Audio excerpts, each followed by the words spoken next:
fi mu ne nii kër di ay Afrique ak ay affaire confinement ak déconfinement Afrique boo wanoon pétrole wala uranium wala gaz ma ne la fii dafi kii wala entreprise yi soxla dara sur le plan économique mais pour la gestion du Covid bon d'ailleurs boo jëlee comment dirais-je maliens yi c'est presque ils sont sur le même pied d'égalité dafa mel ni sax waxtaan dafa am ci biir CEDEAO maliens yi ñoom tam ñu ngi ni le 2 juin ci la ñuy ubbi seen école yi et cetera donc vraiment ci domaine Covid bi gaw ma ne Macron moo ko naan def leen nii def leen naa léeg-léeg gars yi dañ leen di tooñ ba mu ëpp am na foo xam ne nag Macron daf leen naan def leen nii des problèmes de sécurité des problèmes économiques des problèmes de CFA yooyu mun na Macron ça l'intéresse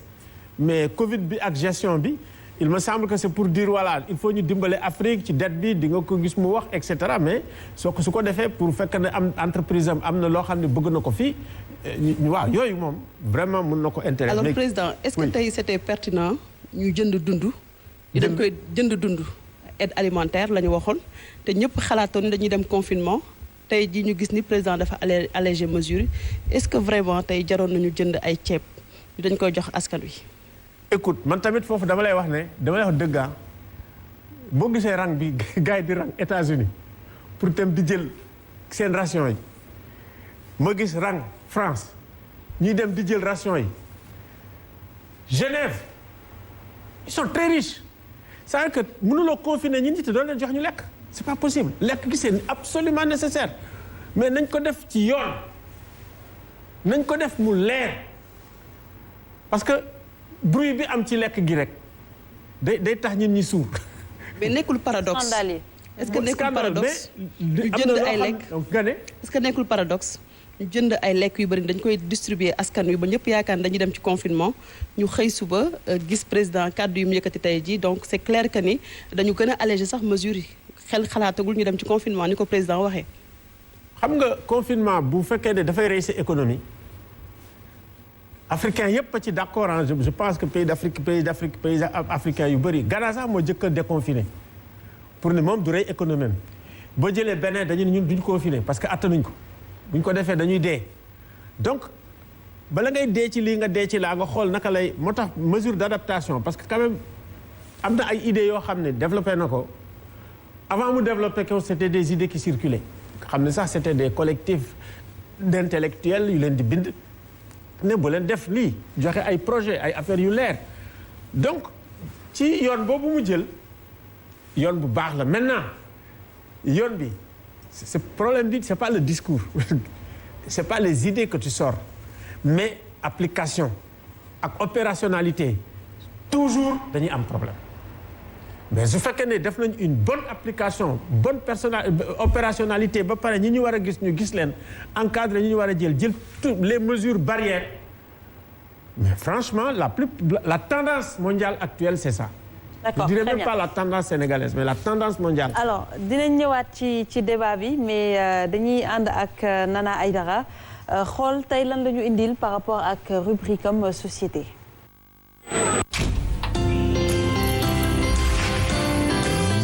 Nana tey lan lañ mën a jàpp ci société.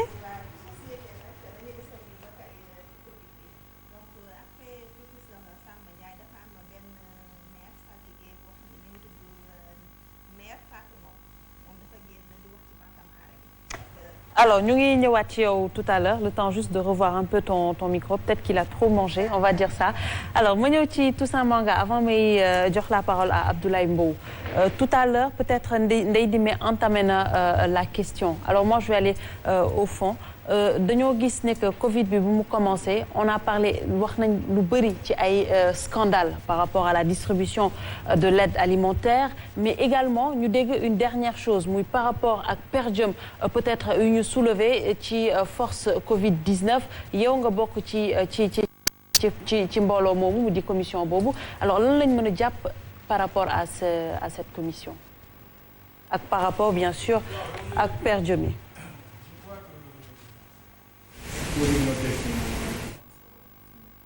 J'espère que ça dina nekk dernière fois ma aborder question boobu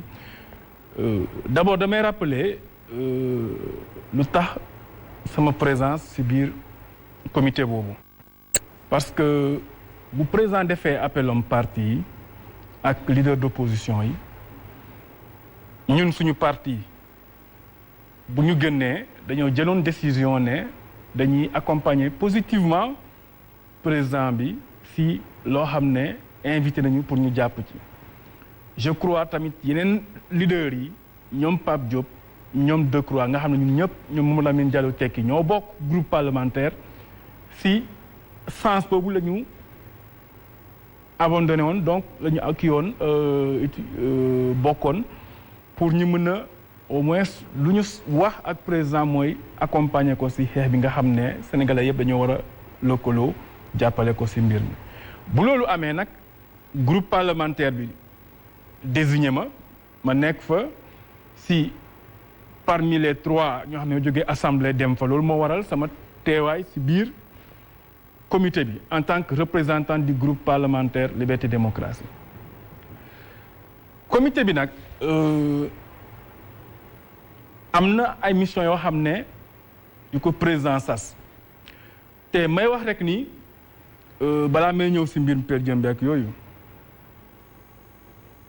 ñun mi opposition bokk si comité bi sens de responsabilité bu mag lañ ci def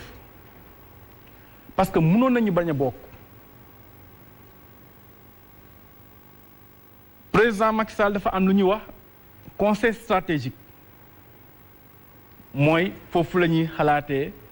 orientation yi ñu war a jox pour nu ñuy utiliser 1000 milliards yi. à côté conseil stratégique bi mu am comité technique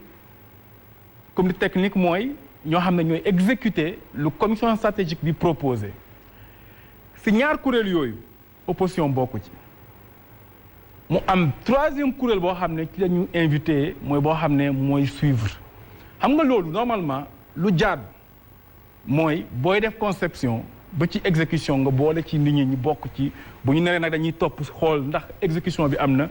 ñu doog a ne conception bi ñoo ko defoon exécution bi même bu dee technique yi ñoo koy def mais nit ñi mën a xam nu ñu ko exécuter boo waxee ñu suivi ñu mën a bokk ci suivi bi mais sens de responsabilité tax na opposition xooluñu loolu yëpp. ñu ne war nañu mën a ñëw comme ñoo ne woon nii dañ koy jàppale de façon positive nañu bokk ci comité bi suivi donc bu ñu fa ñëwee ñëpp am nañu volonté pour que mbir mi leer parce que suñu liggéey mooy ñu fexe lu nit ñi di laam-laamee walla lu nit ñi foog parce que transparence dafa nekk enjeu bu am solo ci suñu réew yi waxatuma la fii ci Sénégal day nekk toujours au cœur des débats. donc su si transparence boobu jàpp naa ni moo taxoon président ne naa boole ñëpp pour ñëpp xool donc buñ ci eggee liggéey bi général bi moo koy présider donc bu ñu ñëwee première réunion bi ñu présenter ñu comité bi bu ñu présenter comité bi ministère yi wala présenter ñoom ku ci nekk foo toll loo def. bu ñu paree loolu mu am règlement intérieur parce que loo gis day am règlement intérieur bi tamit structure tam boo gis day am lu ñu ne budget de fonctionnement donc bu ñu ñëwee premier jour bu ñu waxtaanee si bu ñu jëlee commencé mooy premier point ordre du jour yi ñu commencé waxtaan si règlement intérieur parce que jàpp nañu balaa ñuy xuus si liggéey bi il faut que ñu am cadre boo xam ne moom la ñuy liggéey mooy tout à fait normal bu ñuy waxtaan si cadre boobu si biir règlement intérieur mu am ay activités yoo xam ne dañ ko prévoir activité yooyu daa bokkoon si loo xam ne war na mën a am ay déplacement si ñoom ñu ko foogee si dëkk yi yoo xam ne dañoo impacté wu sénégalais ñu ngi foofu pour ñu xool lu fa état injecté comme xaalis ndax effectivement sénégalais yi jot nañu loolu ci la amee digression parce que yoroon nañu budget bi dossier ñu ngi koy yor dossier renouvellement ñu ngi yor dossier budget bi ci la amee digression boo xam ne dafa dem ñu invoqué benn rubrique bu bokkoon si budget bi si rubrique boobu dafa amoon 107 millions yoo xam ne moom la ñu bindoon pour indemnité bu mu amee man ak Habib Sy jël nañu kàddu wax ne bu ñu sañoon na lii bu mu ci bokk am ñu jël kàddu wax ne mën naa wax ñaar wax nañu ne jox seen position boo xam ne c'est contraire ak man ak Habib Sy lu ñu développé mais débat bu mel noonu bu amee général bi kuy xalaat la quand même xam na ni lu ñu posé ñun comme débat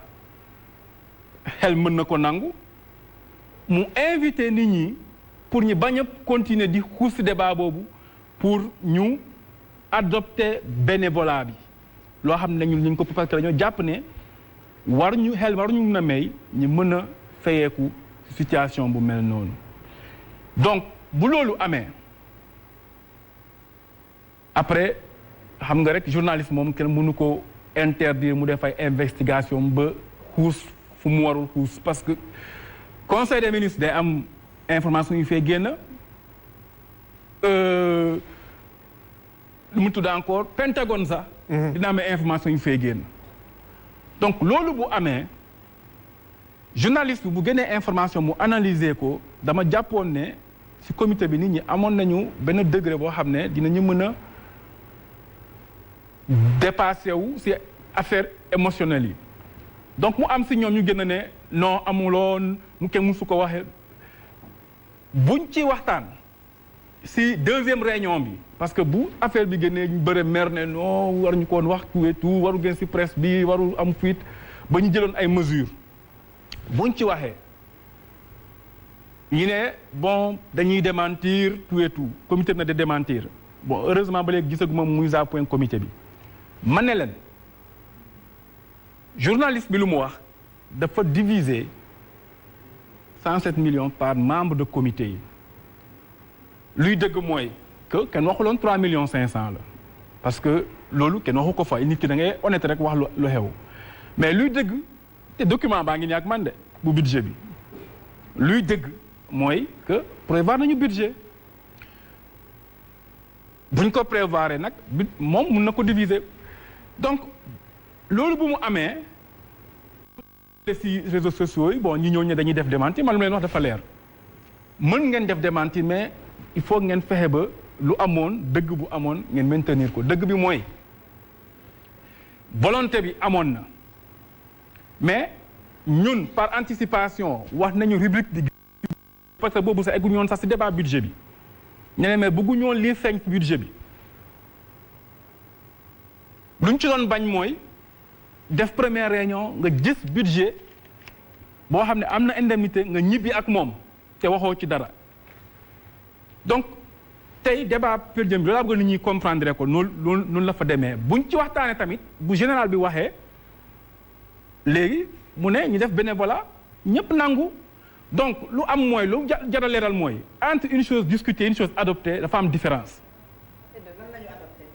lu ñu adopté moo ñu def bénévolat. kenn du ñu jox kenn dara. mais bien sûr parce que loolu moo bakkoon na ci base de travail yoo xam ne ñun man de pour mu wax pour muy leer bokkoon na ci condition sine qua non yoo xam ne pour ma mënoon toog continuer liggéey ci comité bi. léegi tey jii nag loolu amatul.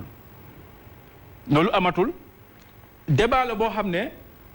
benn instant xaw na polluer atmosphère bi. mais na membre yi recevoir xam ni liggéey bu ñuy sénégalais di xaar moo ëpp lu ñuy débattre. Jusqu'à présent l'opposition